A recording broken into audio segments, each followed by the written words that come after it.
What's going on, everybody? Welcome back to another SQL tutorial. Today we are looking at temp tables. And if you can guess it based off of the name, they're kind of like temporary tables. And we create them very much the same way. We're going to do create table. It's just a little bit different.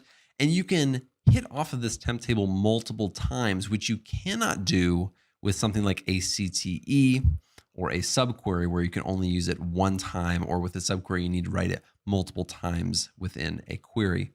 And so these temp tables are extremely useful. I'm going to kind of talk about how you can use them as we're going throughout this video.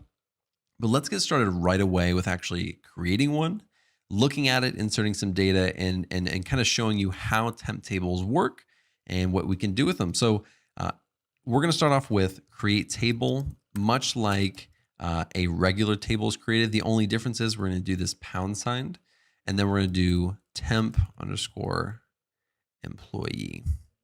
So literally the only difference between a regular table and a temp table is this right here at the very beginning, this £. So let's just start by doing employee ID. We'll make that an integer. We'll do job title, and we'll make that a varchar 100. And then we'll do salary. And let's make that an integer.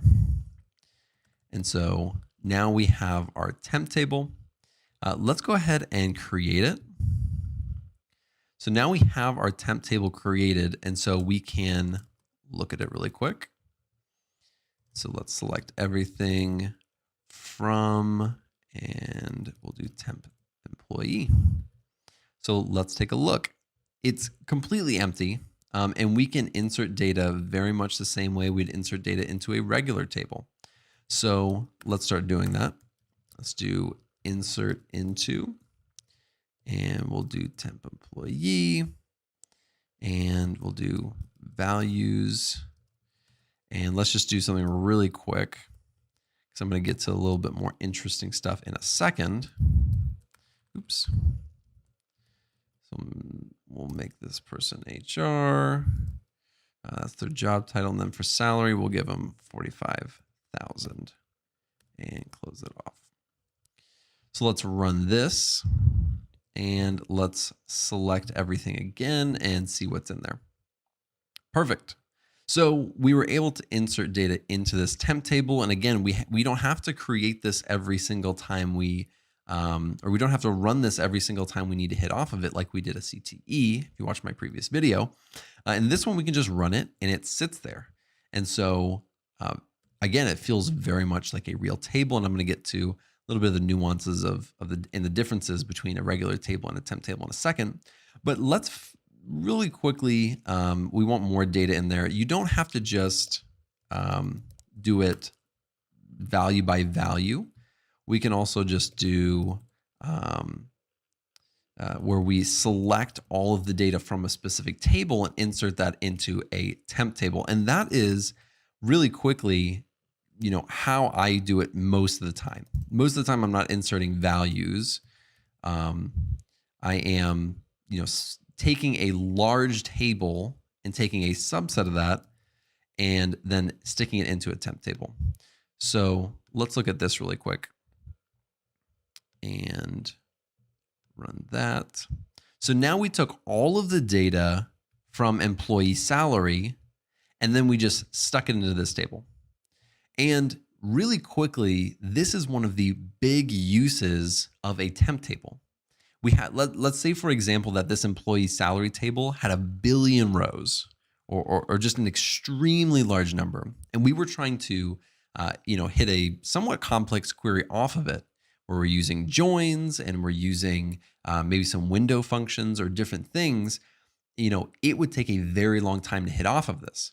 But what we can do is we could insert that data into this temp table, and then we can hit off the temp table, and it already has that subsection of data that we're wanting to use for all of our later queries.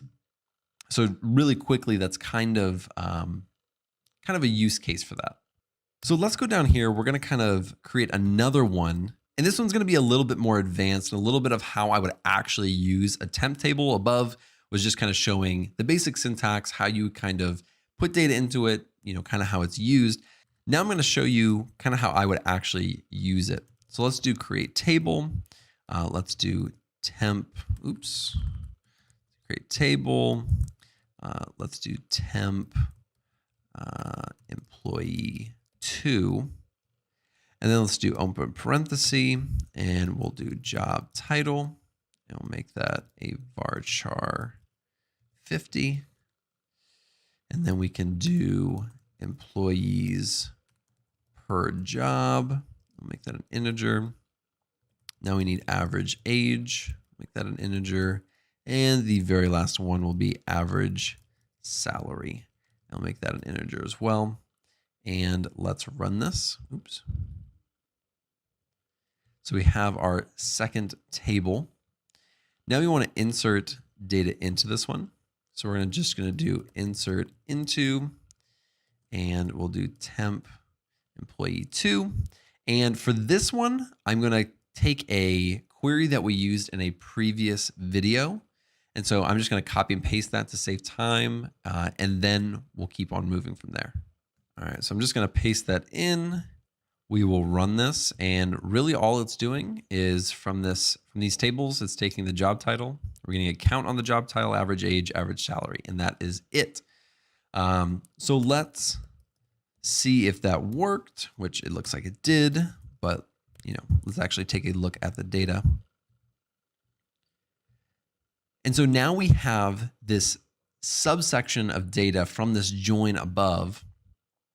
And what this is going to do is whenever we want to run this, we don't have to run it on these two tables and create the join and then do the calculations, which takes time. What it's going to do is it's going to take these exact values and place this into this temporary table. And if we want to run further calculations on these values, we can easily do that in a fraction of the time instead of having to run this every single time, which will take up so much processing power. And it will reduce your runtime dramatically when you're placing this data in this temp table and hitting off of that instead of all these joins and everything above.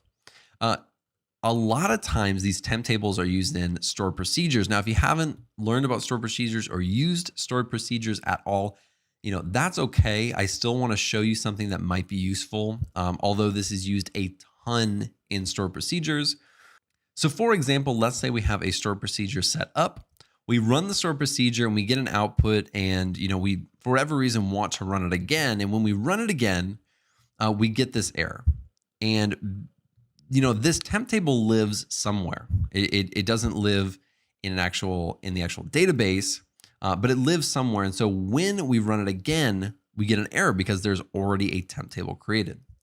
One trick or one little tip that I would give is doing something like this, saying drop table. Oops, I don't know why I did so many spaces. Drop table if exists. And we'll do temp employee 2, just like that. Now, what this is going to do is when you're running that stored procedure over and over and over again, you're getting an error or whatever. For whatever reason, you need to run it multiple times. Every time that you run it, it's going to encounter this. And so if that already exists, it is going to delete that table and then allow you to create it again. And this is just a really good thing to do. So now if you see down below, I can run this time and time and time again, and it is going to work every single time because it is checking to see if that exists. And if it does, it deletes it, and then I can create again. And so that is just a helpful tip if you're going to try to use this.